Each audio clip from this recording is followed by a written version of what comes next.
24 volunteers are selected each funding cycle and spend almost 700 hours of their time helping decide the organizations that receive grants in Northwest Arkansas. Heidi Migliori is one of those volunteers. I was asked to be a participant in the Advocates grant panel, and I got to review, I believe it was 4 applications.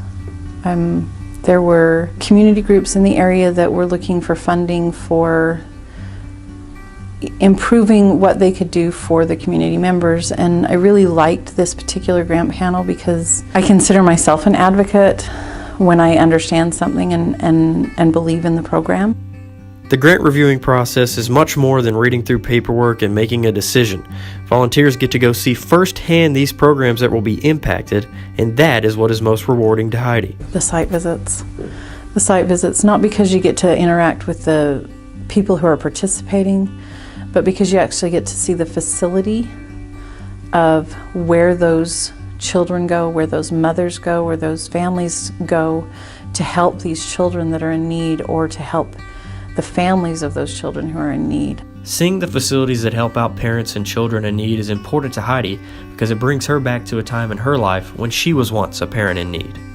So when I was a mom of 4, sometimes money was there, sometimes money wasn't there. I was in and out of living situations, whether it be with my mom or apartment on our own, and the Child Advocacy Center in Utah that I attended would take my children for 1 or 2 hours at a time and then provide counseling for me at other times to be able to help me just stop, regroup, have some personal time away from my children so that I could be a better parent. Heidi's story is one of many personal connections grant reviewers have with the programs the United Way of Northwest Arkansas supports, and Anna Pocken and the rest of the UW-NWA team are extremely grateful for their hard work. I know that they spent a lot of time reviewing those grants.